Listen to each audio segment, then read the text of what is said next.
વ્યાપક નુકસાનની ખબરો છે, વાવાઝોડાનો વિનાશ છે, કાળઝાળ ગરમી, આકરા ઉનાળા વચ્ચે ગુજરાતના વાતાવરણમાં અચાનક જ એવો પલટો આવ્યો જે પલટાએ લોકો જ નહીં, ધરતીપુત્રોની જિંદગી હચમચાવી નાખી છે।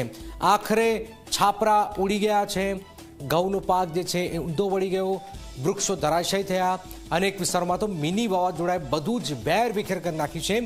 ત્યારે આ ભયાનક પરિસ્થિતિમાં ગુજરાતમાં શું સ્થિતિ સર્જાઈ છે, આવું જોઈએ, જાણીએ, સમજીએ।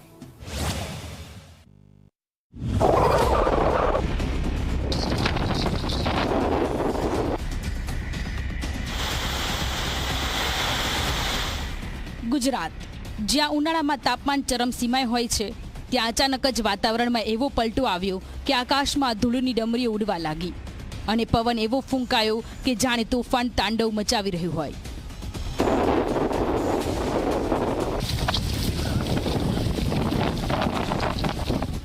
સૌથી પહેલા વાત અમદાવાદની, જ્યાં વહેલી સવારે જોરદાર પવન ફૂંકાયો અને અનેક વૃક્ષો ધરાશાયી થયા, હોર્ડિંગ્સ તૂટી ગયા, તંત્રને તાત્કાલિક કામગીરી હાથ ધરવી પડી। વેસ્ટર્ન ડિસ્ટર્બન્સની અસર રાજ્યમાં વર્તાઈ રહી છે, જેના કારણે વહેલી સવારથી જ વાતાવરણમાં ફેરફાર જોવા મળી રહ્યો છે। અત્યારે અમદાવાદ વિસ્તારમાં હું ઉપસ્થિત છું અને અહીં હાલ દ્રશ્યો આપ જોઈ રહ્યા છો કે વાદળછાયું વાતાવરણ તો છે જ, પરંતુ તેની સાથે ભારે પવન પણ ફૂંકાઈ રહ્યું છે। વહેલી સવારથી જ ધૂળની ડમરીઓ ઉડી રહી છે અને હવામાન વિભાગે અમદાવાદ, ગાંધીનગર, ઉત્તર ગુજરાતના જે જિલ્લાઓ છે, સાથે જ જે સૌરાષ્ટ્રના જે જિલ્લાઓ છે અને દક્ષિણ ગુજરાતના જિલ્લાઓ માટે યલો એલર્ટ સાથે હળવાથી મધ્યમ વરસાદની આગાહી વ્યક્ત કરવામાં આવી છે। કેટલાક જિલ્લાઓને લઈને વરસાદ માટે યલો એલર્ટ આપવામાં આવ્યું છે। ઉત્તર ગુજરાતમાં પણ પવન અને વરસાદે કોપ વરસાવ્યો। બનાસકાંઠા અને પાટણ જિલ્લામાં ઊભો પાક જમીનદોસ્ત થઈ ગયો। ખેડૂતોના મોઢામાં આવેલો કોળિયો જાણે છીનવાઈ ગયો હોય તેવી સ્થિતિ સર્જાઈ છે। આસુબાનો રાતે વરસાદ ને વાવાઝોડું આવ્યું, એમાં ઓછામાં ઓછો 2 જોતરાના ઘઉં હતા અને મારે 1.5 લાખની ગણતરી હતી અને બધો મોટો આવ્યો, કોળિયો ગયો અને બધા ઘઉં ખરી ગયા, કોઈ કોમનું રહ્યું નથી, બધું ટોટલ બગડી ગયું છે। હવે અમારે કરવું જ છું આનું એમ। વરિયાળીમાં નુકસાન, એંડામાં નુકસાન, ઘઉંમાં નુકસાન, ટોટલ બાદરી હતી, બાદરી ગણો આડી જ પડી ગઈ હતી, બધામાં ટોટલ નુકસાન તો છે જ। વાવ-થરાદ પંથકમાં વીજળીના કડાકા ભડાકા સાથે વરસાદ વરસ્યો। વાઢિયાવાસ ગામે વૃક્ષ પર વીજળી પડતા તે 2 ભાગમાં તૂટી પડ્યું। રાત્રે 2:30 વાગે વાવાઝોડું વરસાદ આવવાથી લાખો રૂપિયાનું નુકસાન થયું। વરિયાળીના અમારા જેવા હજારો ખેડૂતોને નુકસાન આવ્યું છે। વરિયાળીમાં કઈ રીતે નુકસાન તૂટી ગઈ? આખી ભાગી ગઈ છે બધી ટોટલ। કેટલું તમારા ત્યાં જે વાવેતર કરેલ હતું? વાવેતર 1.5 એકર છે। સુઈ ગામના ભરડવા ગામમાં પવનનો તાંડવ એવો રહ્યો કે સોલાર પ્લેટો પત્તાની જેમ હવામાં ઉડી ગઈ અને લાખો રૂપિયાનું નુકસાન થયું। મારા દાદાએ ખેતરમાં તમાકુ વાવી હતી, એમાં 1.5 લાખનું નુકસાન થયું છે। તેથી કરીને સરકારે અમને વળતર કરી આપે એવી અમારી નમ્ર વિનંતી। પાટણના સાંતલપુર અને હારીજમાં રણમાં વસવાટ કરતા અગરિયાઓ પર આ આફત તૂટી પડી। છાપરા ઉડી ગયા, સોલાર પ્લેટો તૂટી પડી અને જીવન જરૂરી સાધનોને ભારે નુકસાન થયું। કચ્છ જિલ્લામાં પણ વિનાશના દ્રશ્ય સામે આવ્યા છે।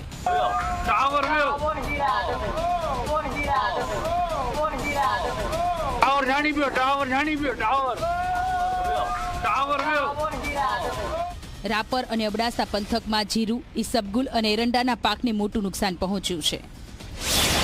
ખેડૂતો માટે આફત આર્થિક રીતે ભારે પડી રહી છે।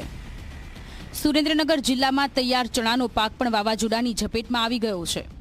જમીન દોસ્ત થયેલા પાક સાથે ખેડૂતો હવે મુશ્કેલીમાં મુકાયા। ચણાનું વાવેતર 3 મહિના અગાઉ પહેલા કરેલું અને અત્યારે એનો લણણીનો ટાઈમ થયો અને તા કુદરતને કેર કર્યો કે ખેડૂતના મોઢામાં જે આવવાનું હતું એ કોળિયો જ કુદરતે લઈ લીધો, એટલે ખેડૂતને 40 થી 50% નુકસાન છે। અમારું ખેતર છે, આટલું નુકસાન છે। એ પ્રમાણે સરકાર અમને કોઈ સહાય આપે અને કાં અમારા ભાવ રહે થોડાક વધારીને અને થોડુંક ખેડૂતની ખરીદી ઝડપથી લે એટલે ખેડૂત થોડોક ડીસી આવે. 30 થી 40% નુકસાનીની આશંકા વચ્ચે ખેડૂતો હવે સરકાર પાસે સહાયની માંગ કરી રહ્યા છે.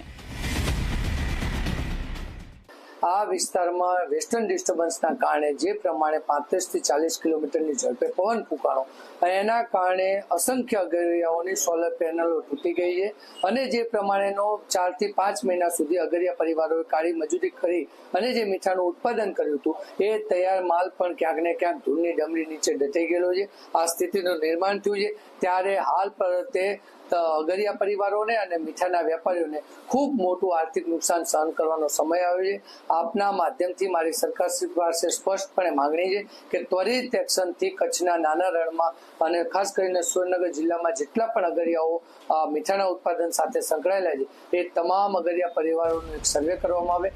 એક તરફ ઉનાળાની ગરમી અને બીજી તરફ આ અચાનક કુદરતી આફત ખેડૂતો માટે ડબલ માર સાબિત થઈ રહ્યો છે.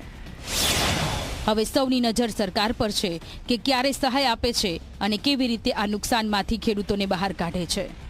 Bureau report, Zee media.